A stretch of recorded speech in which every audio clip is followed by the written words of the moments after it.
Here's a question that's come up in the past, and one that I actually brought up on my Facebook fan page, which is at jasonscully.com, by the way. Go check it out.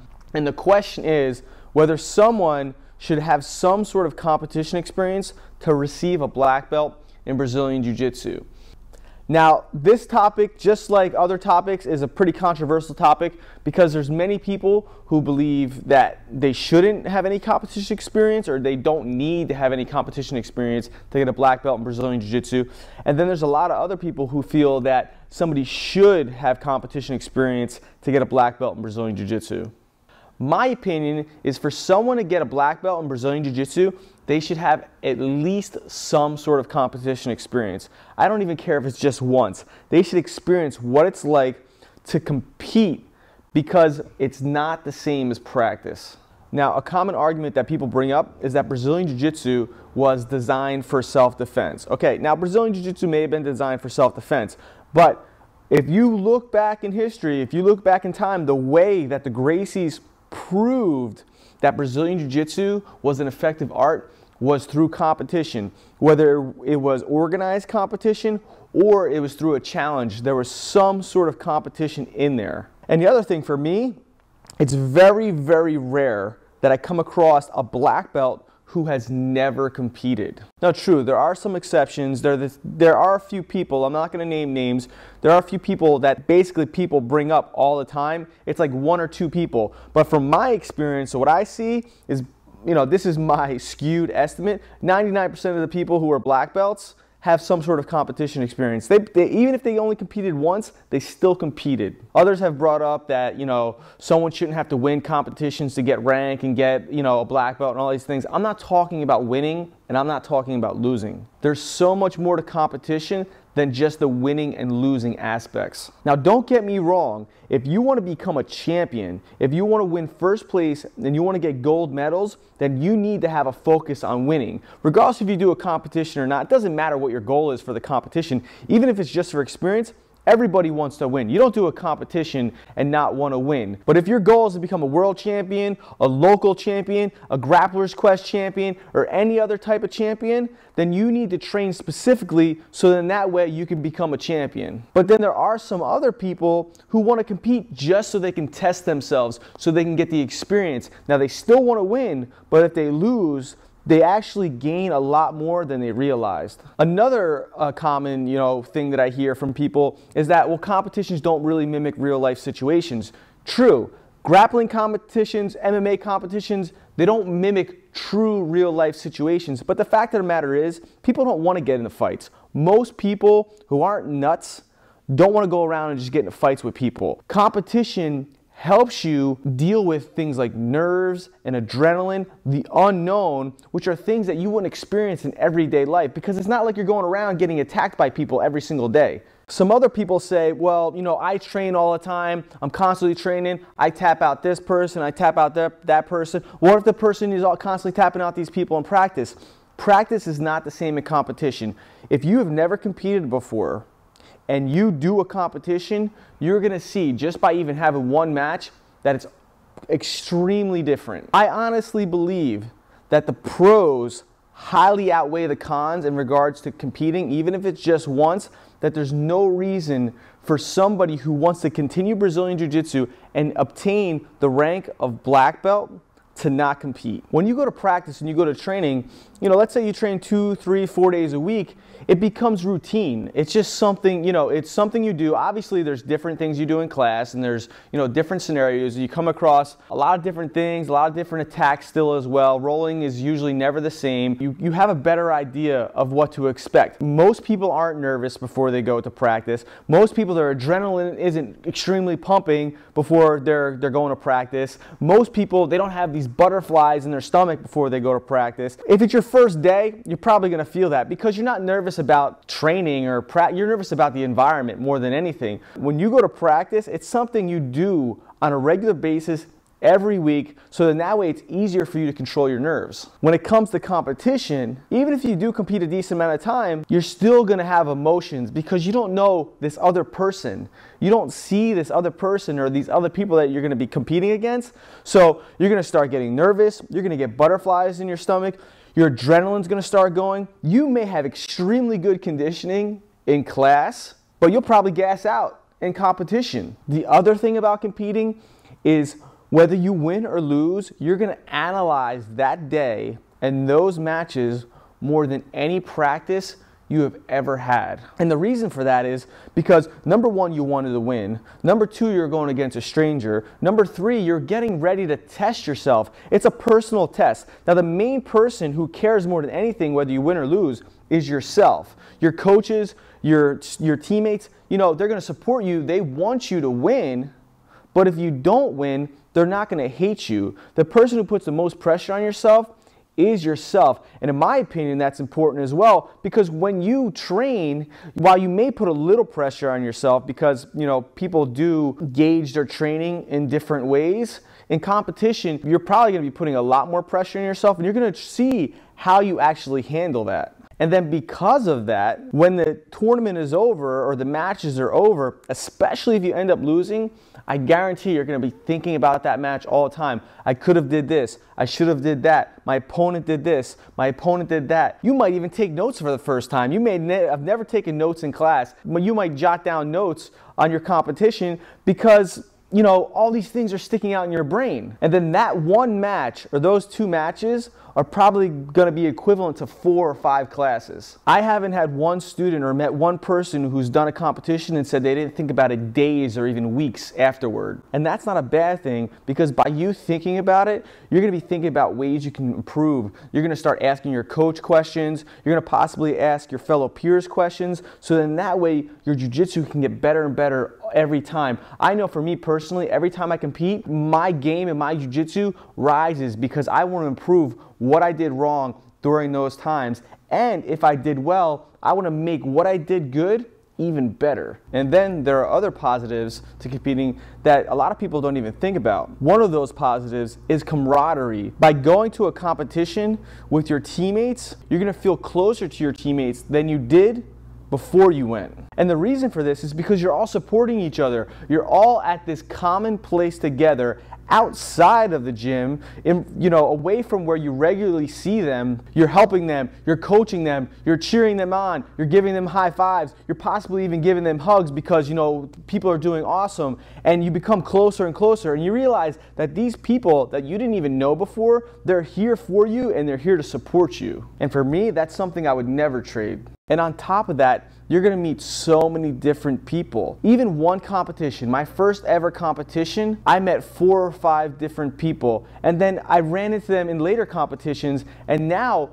I see, you know, a lot of the same people all the time, and I consider them, you know, my jiu-jitsu friends. While we may not be best friends and we may not hang out all the time, when I see them at competitions, I can go up to them like, hey man, what's up? And then we talk a little bit. We have good conversations, whether it's about jiu-jitsu or not. And while some people may want to deny it, you know, getting to know more people and getting more actively socially, most people want that. Another important thing is it gives you the opportunity to get some training in. Yes, I said training in against somebody you don't even know. Somebody from a school that's far away. They can be in a different state, or they can be 2 hours away in the same state. It doesn't matter, but they're somebody that you don't come across on a regular basis. And with that, you can get a good gauge on whether the things that you do in class that work will work on other people. And if those things don't work, then you're gonna be like, man, why didn't those things work? What did I do wrong? How come it works on this person in the gym, but it didn't work on this person?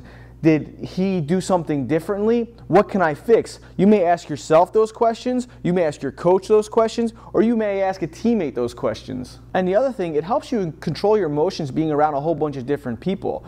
In this world, we're around so many different people, and to put yourself in an environment where you're pretty much that only person in front of somebody else, and you're getting ready to go, and you're getting ready to compete, and you have all these people watching you, to be able to do that, you've accomplished a lot more than other people have. And that makes you different. That makes you higher up not better than anybody, but I truly believe it's going to make you a better person because you put yourself in a situation that a lot of people would never put themselves in. To get a black belt, you need to be able to control your emotions. You need to be able to test yourself. You need to be able to do all these other things, and competition only heightens that. And since you're testing yourself in all these different ways, in my opinion, there's no reason not to test yourself just a little bit more in regards to competition so you can experience all those things that I talked about that can be a positive aspect in your life. Because the simple fact is, competition is going to put you under pressure and push you in ways the gym and practice just won't do. If you're a white belt in Brazilian Jiu Jitsu and you have the goal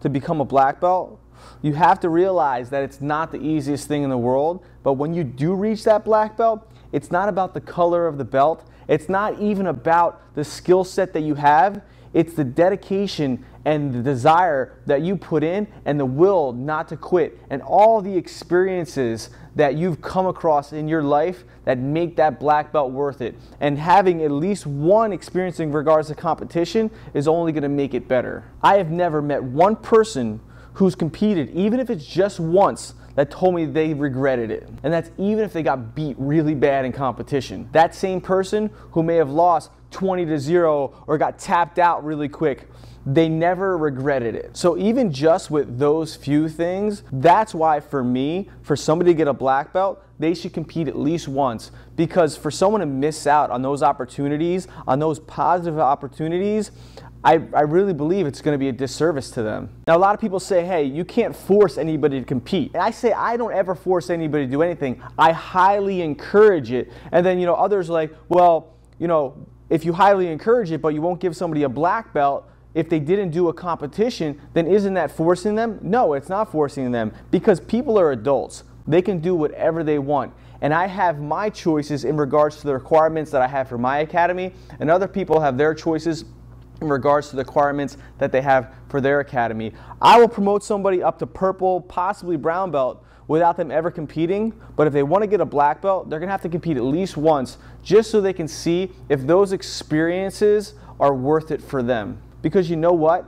If they never compete, while I've never met anybody who's ever regretted competing, that person may regret not competing. Now, I could be wrong. Trust me, because I don't know everybody's feelings. I don't know how they feel about certain situations. I just know the experiences that I have had in regards to competing are something I would never trade for anything in this world. Now, are there some possible negatives to competing?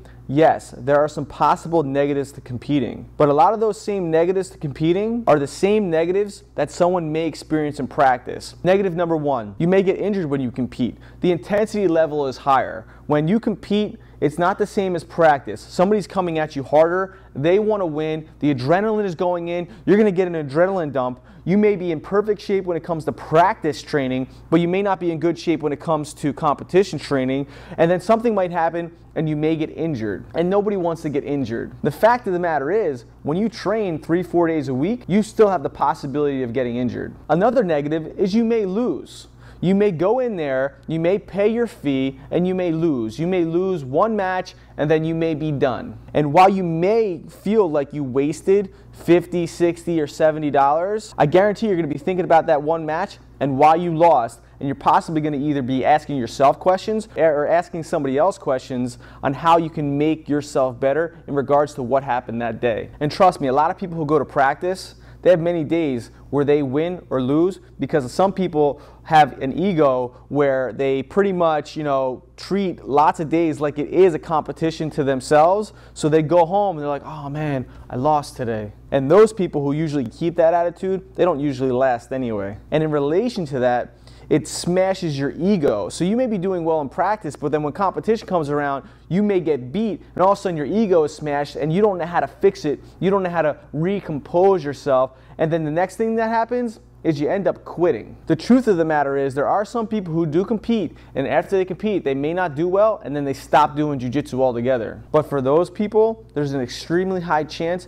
they would have never gotten a black belt in the first place. Like I've mentioned in the beginning, it's not about winning and losing. It's about the experiences that you get from competing. The test of your adrenaline, the test of your emotions, the meeting new people, the going against new people, the camaraderie with your teammates, and so much more. Now, some people are like, well, you know, I don't want to spend $100 or $90, do a competition, lose one match, and then that's it. There's different ways you can experience types of competition without spending a lot of money. First way, look and wait for a tournament that's cheaper. While there are expensive tournaments, at the same time, people come up with tournaments that aren't as expensive as others. If you can find a $40 or $50 tournament, do that one first. You don't have to do the huge tournaments as your first experience, because then it may not be as fun as it would have been if you just did like a smaller local tournament. And another thing that some schools don't think about is you could have in-house tournaments, you could have team tournaments. Now, you may not get the experience of going against a stranger or somebody you don't know, but you're still gonna have the nerves, you're still gonna have the adrenaline, because your coaches are watching you, your teammates are watching you, and when you're done, even though you were nervous and that adrenaline was going, whether you win or lose, your teammates are gonna clap for you and they're gonna be proud of you. And if you have an affiliation with a few schools, you can invite those different schools to come and compete with you, and then your students will probably, or yourself, will probably get a chance to compete against somebody that you never even met anyway. And if you have a big enough facility, like something that I do, is I invite other schools that aren't even a part of my team to come and do a small competition for a very small fee, so then that way my students and even their students can get that experience. So in my opinion, the positives far outweigh the negatives, and there's really no reason for somebody to not compete at least once. You know, some people tell me, well, I just don't have the desire to compete. I don't have the desire to do this.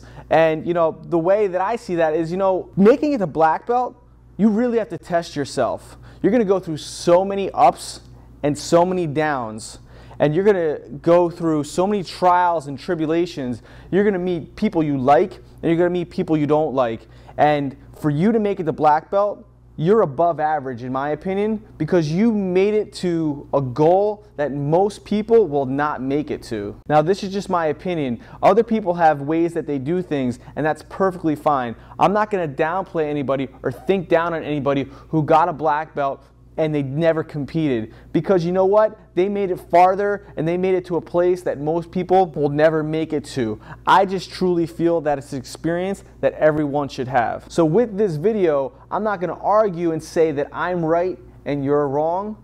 I just feel that it's really something that people should try out at least once. So if at any point you were thinking about competing, just try it out. You train all the time anyway. You do jiu-jitsu all the time anyway. You roll with people all the time anyway. This just gives you the opportunity to go up against somebody that you've never met before, and you can up that intensity. Now you can go 100%. Now you can go all out. Now you can do the best you can to win. Now you can get that drive and that desire, and you can work as hard as you can during that match without somebody basically saying, oh, he's going too hard, he's doing that. You have that opportunity to do that, and besides that chance to win and to get a gold medal, you're not just going to win first place or second place or third place, you're going to win a whole bunch more experiences that you probably didn't even think of. So for myself, while I may promote someone to blue, purple, or possibly brown, it's going to be really hard for me to promote someone to black belt if they don't have any competition experience. I appreciate you watching this video,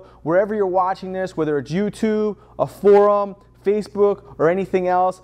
Please leave a comment, let me know what you think, let me know what your opinion is, whether you agree with me or not. Competition has helped me so much. I've met so many different people through competing, and I've met so many people through doing these videos. Whether you like it or not, let me know. Appreciate your feedback, your criticisms, and everything else, all right? Visit me at jasonscully.com. It's my Facebook fan page, and like my page, all right? Peace out, everybody.